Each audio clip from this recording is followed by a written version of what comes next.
Hello, Math 8 students. This is solving systems of equations, focusing specifically on graphing. But before we get started on that, we are reviewing solving equations, just one variable equations. So please pause the recording and get these three equations solved before you continue. All right, as we are recording this in class, it has been at least, 2 terms since we've been over anything like this. So this is a good exercise in recalling, bringing it forward in your mind. What should I do for this first equation? It says 6x minus 1 is equal to 2x plus 11. What should I do? Sam, get me started.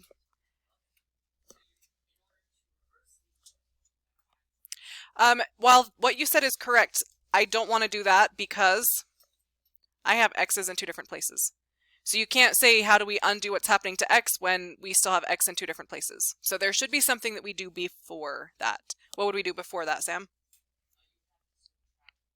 Yeah, if I subtract the 2x and balance it by subtracting it from this side as well, I'm still following all of the rules about solving equations, but now my x's are all combined into one place. 6x minus 2x leaves me with 4x.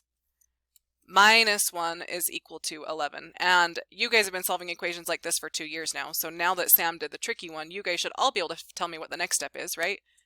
Especially because Sam also already told us what that next step is. I just didn't let him do it. Gracie. Yeah, now we add 1 on both sides because we're trying to undo all the things that have happened to this x. So I add 1, balance it by doing the same thing to both sides. And now I have 4x is equal to 12. Final step, Brock. Yep, divide each side by 4. Because I don't want to know what 4x is, I want to know what one single x is. So there are 4 of them, divide each side by 4, and I get x is equal to 3. Okay, the next one, more steps. What do I need to do to get started here?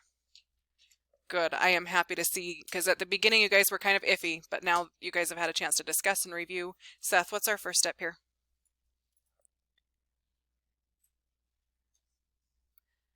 Yeah, we have parentheses, so we have groups of things, and we've got to simplify that first. We have the same issue as our last problem where I have x's on both sides, but even more challenging is the x's that are on this side are in parentheses, and so we've got a few more steps that we need to take before we can start moving those things around. So 2 groups of 3x is 6x, but we also have 2 groups of 5, and 2 groups of 5 is 10. Got rid of those parentheses, but don't forget we still have a plus 1. And that is equal to and balanced with, on the other side, 6x plus 11. What do you know now? Emery. Yeah, what should I do at this point?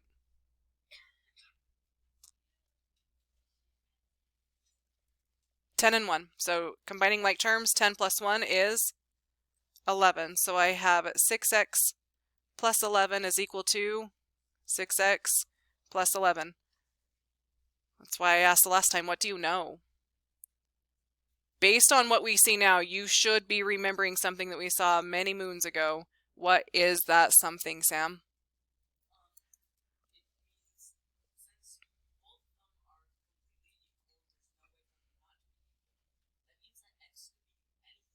X could be anything. Obviously, 6x plus 11 is equal to 6x plus 11.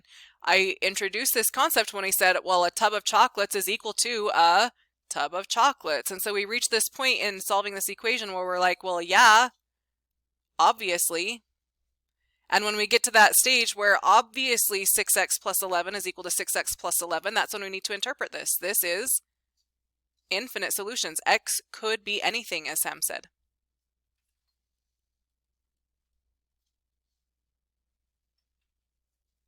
Is that ringing any bells? Okay, is the fog starting to clear a little bit? Are you ready for this next one? Okay, I'm going to scooch this over just a little bit. What is the first thing I ought to be doing here? Emma. Yeah, parentheses. So I have 2 groups of 5x. 2 groups of 5x is 10x. And I have 2 groups of 5. 2 groups of 5 is 10. So I have 10x minus 8 is equal to 10x plus 10. Not very many hands, so go and talk to your groups then. What does this mean? What do I do next?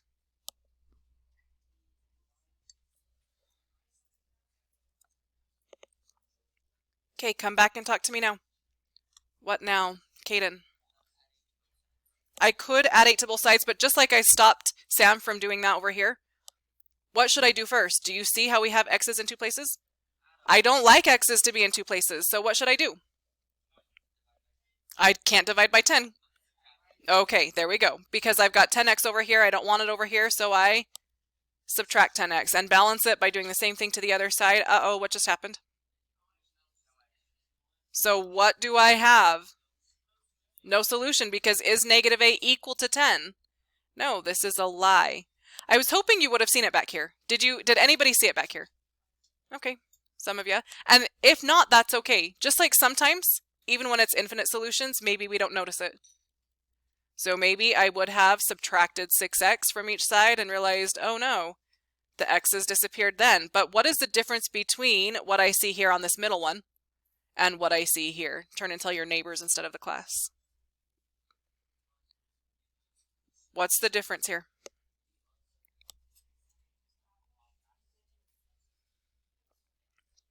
Okay. When it's 11 equals 11, that's an obvious truth. And we interpret that obvious truth that, well, yeah, obviously, that's infinite solutions. Where negative 8 is equal to 10, that's a lie. I interpret that lie as no solution. So why are we going over one variable equations when I told you this is a lesson about systems of equations? Think about why we're having that discussion. I'm going to pause the recording as students discuss.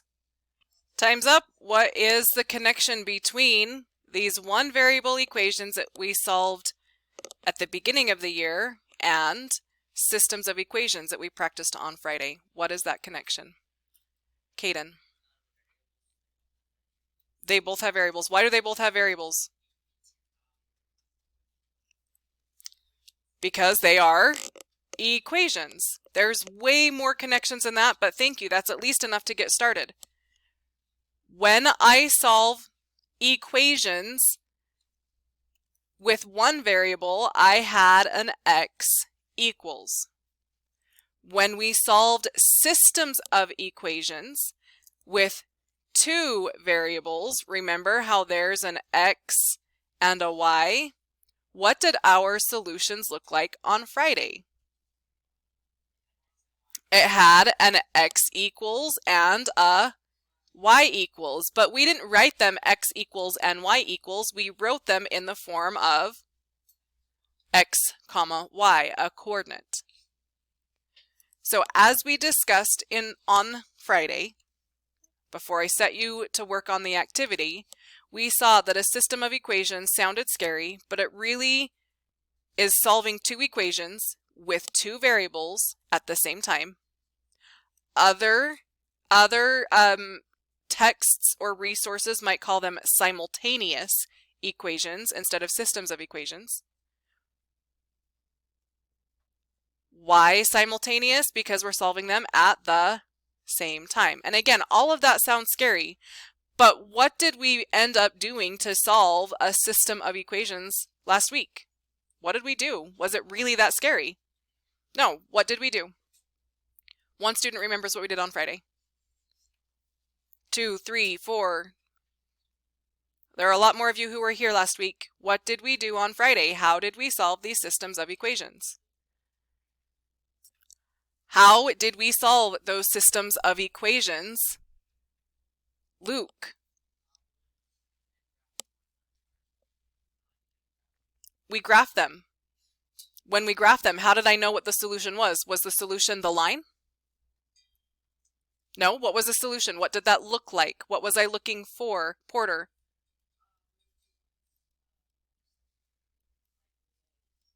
What is it called when 2 lines meet together? Ooh, it's not the y-intercept, because the y-intercept is where it intersects the y-axis. So what we're looking for is a line intercept.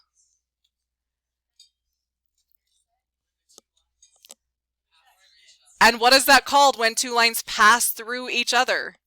Danielle? They intersect.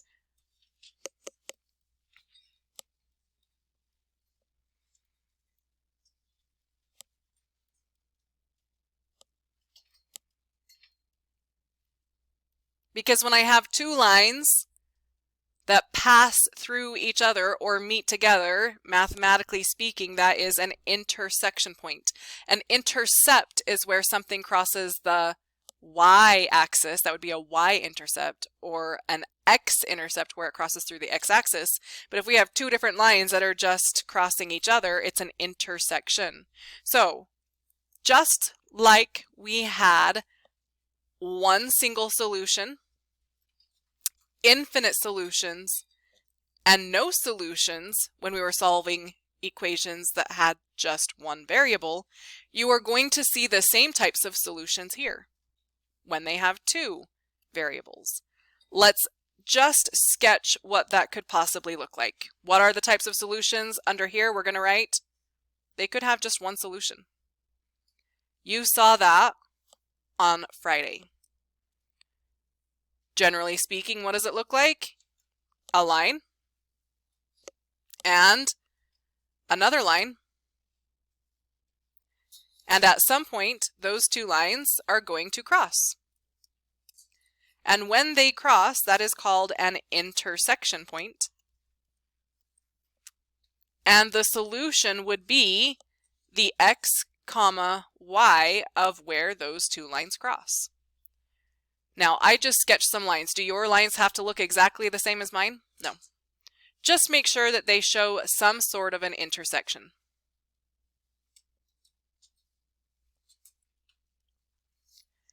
What about no solution?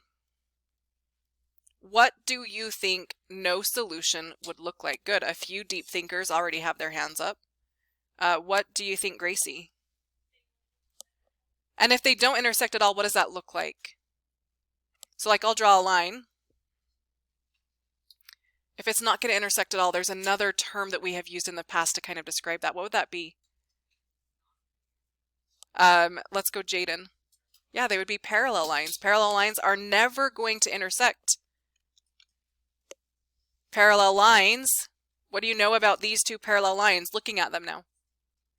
They are parallel. Oops. We've had this discussion before. What can you say about these two lines? Yes, they're parallel. Yes, they will never intersect.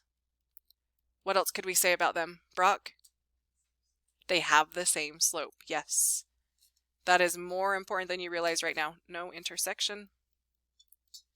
When lines are parallel, they have the same slope. So again, if I'm solving a system of equations and they intersect, I write down the x, comma, y where they intersect.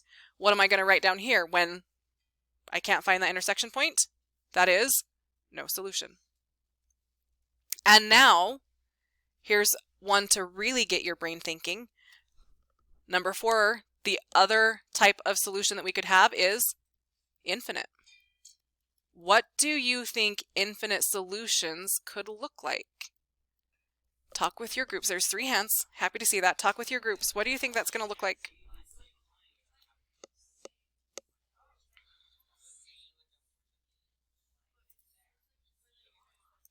Okay, and now come back to me and tell me. What do you think? What is infinite solutions going to look like? Good, happy to see these hands. Let's go, Danielle. They would be on top of each other. Yeah, they intersect at any point. To model that, I am going to switch things up just a little bit. I'm going to make this, oh, come on.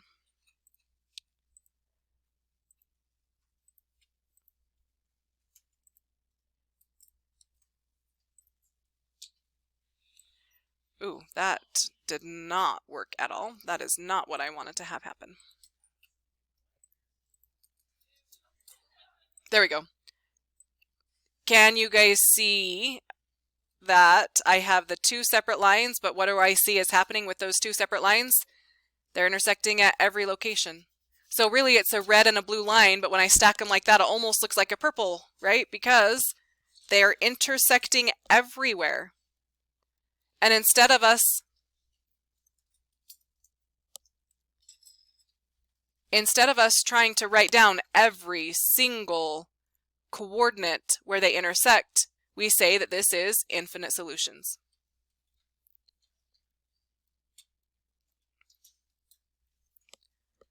I am going to give you graphing calculator directions later. You will write them in this space, but we're going to move on from this page for right now.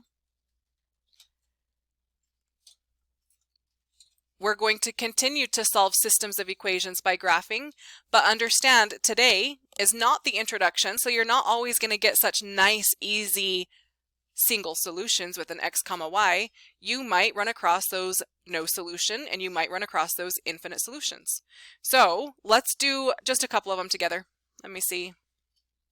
Yeah, you guys are really good about graphing from slope-intercept form, and that's what 6 through 9 are. They're all in slope-intercept form.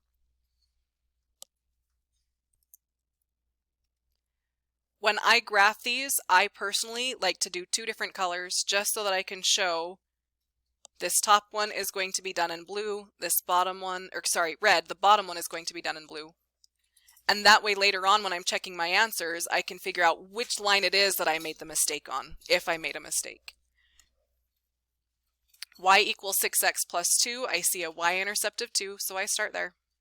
And I see a slope of 6, so that means I can rise 6 and run 1. But it also means, because I really want these to be accurate and precise, so I don't like to stop when there's just 2 points, I want to continue on, so I'm also going to fall 6 and go back 1. 1, 2, 3, 4, 5, 6, and back 1. And now as I use my ruler to draw that line that goes from edge to edge, I feel confident about the level of precision.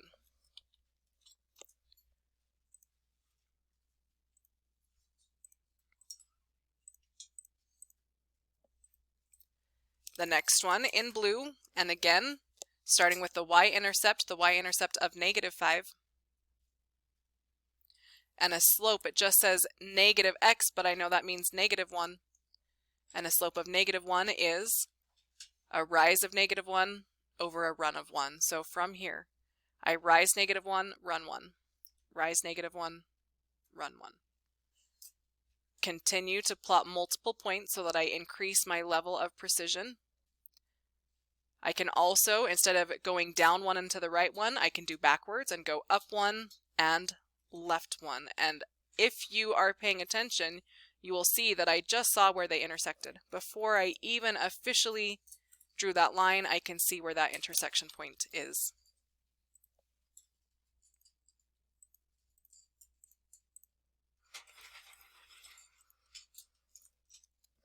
So when I am asking for the solution to this system of equations, remember I'm looking for that intersection point, and I found it, but that's not enough. You need to write the coordinate pairs. So that is the coordinates -1, comma, 1, 2, 3, 4. So -1, comma, -4. That is the solution. And it does have an x value and a y value. In the future, when you're solving equations or systems of equations in a different way, you might end up seeing an x equals -1 and a y equals -4. You might see it written like that. Typically, we will write it like this, especially when we're graphing. I don't think that you need any additional assistance from me. Please practice right now with 7, 8, and 9. We'll come back together and we'll go over at least one of them, the one that you find the most challenging. You have 3 minutes. Pause the recording, work on these on your own. Ready, set, go.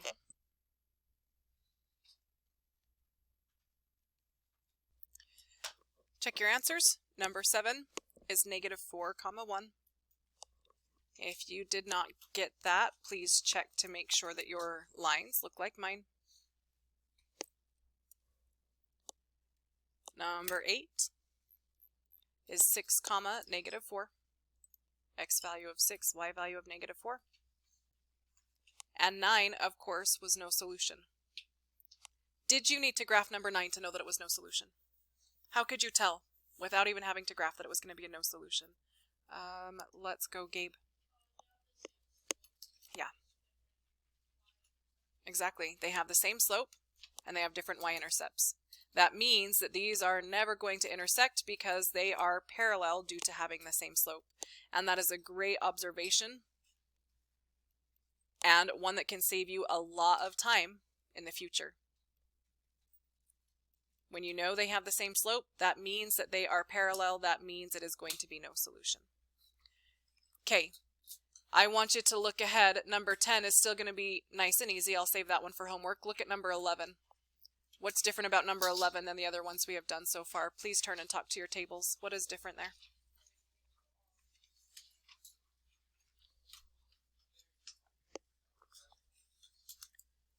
Okay, and now tell me, what's the difference here between number 11 and all the other ones we've seen so far today? Let's go with Peyton. Yeah, the variables are on the same side. If the variables are on the same side, what is the name of that form of the line? It's no longer slope-intercept form, right? What's it called? You have to go back to Thursday for that one. Look it up in your notes, I'm not telling you.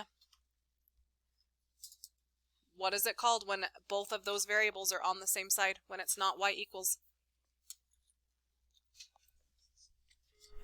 What is this called when the variables are on the same side? What is this format called, Dean?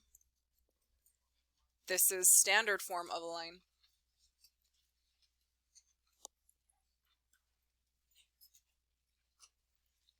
How do we graph from standard form of a line?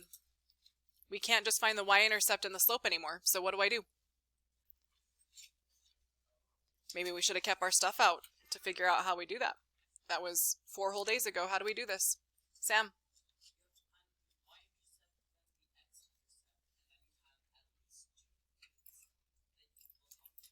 Yes.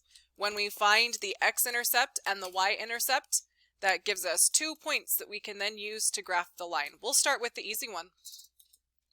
X plus y is equal to 3.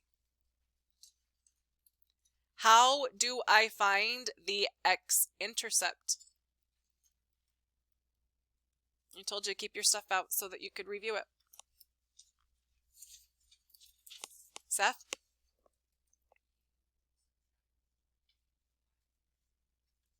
Nope, I do not subtract the y from each side. X-intercept. What do I know about the x-intercept? Peyton? That y is equal to 0.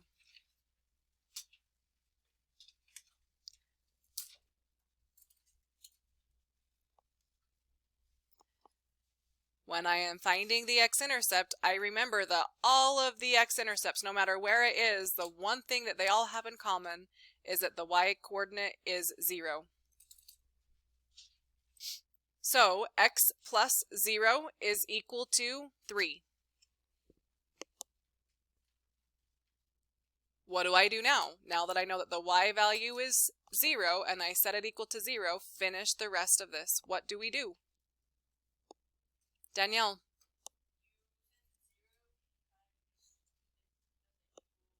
Yeah. Yeah, simplify it. What is x plus 0? X. So what is x equal to? 3. What does that mean? An x value of 3 and a y value of, not a y value of 3, a y value of 0. I chose it to be 0. Can you plot that point?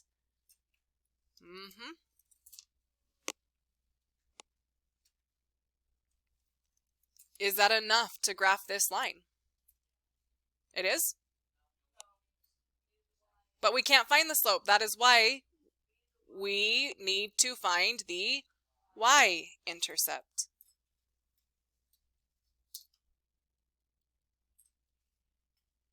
When I'm looking for the y-intercept, how do I find that? What do I know about y-intercepts? Seth? The x value is 0. So x plus y equals 3 becomes 0 plus y equals 3. What do I do with that information? Brock? Yeah, and what is 0 plus y? It's just y. So y is equal to 3. Do we have another point that we can graph? That point is an x value of 0 and a y value of 3. So over 0, up 3, There is another point. Is that enough to graph this line? Yes. Do not just go in between those points. You're not going to find the intersection if you try. That's why we always go edge to edge.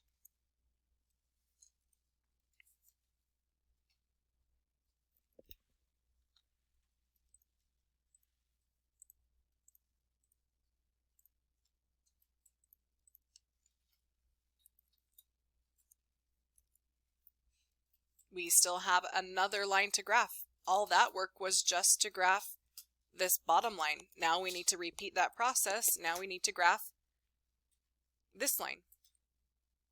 So,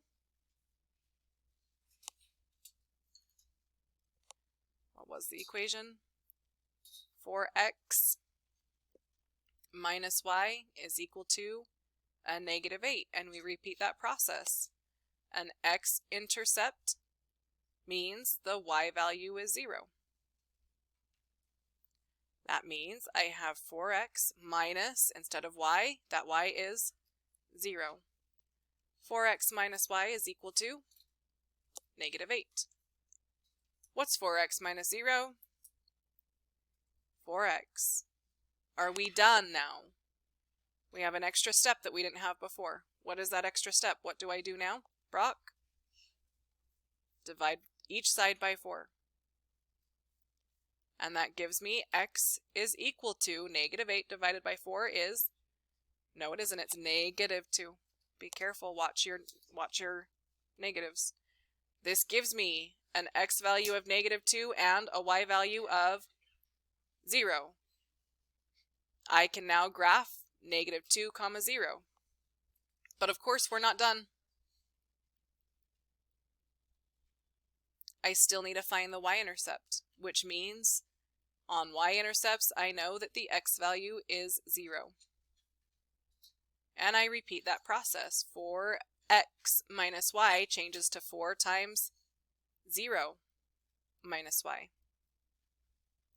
Simplify. 4 times 0 is 0, and 0 minus y is, no it isn't, -y. Again, watch those negatives. 0 minus y is -y.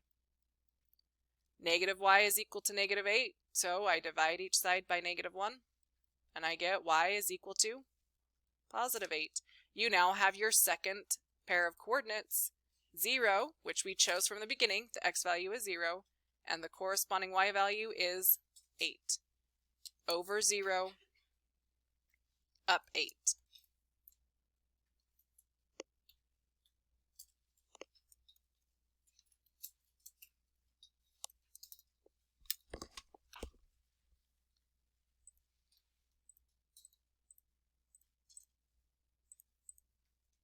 Can you see the intersection point? Coordinates of that intersection point are -1, 4.